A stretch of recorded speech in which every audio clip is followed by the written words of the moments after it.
dolphin. One day she decided to go for a walk in the woods. "Bye-bye," she said. "But can't I go with you?" said Little Red Fish. "Oh, that's okay. You don't have any legs, so you had better stay home." Wow, but I wanted to go too. So hid in the bushes, they waited and waited until they heard Grace coming.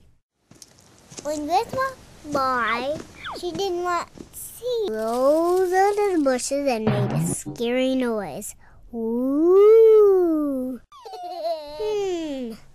I think that blue dolphin and red fish are trying to scare me. Ooh! Grace jumped from the tree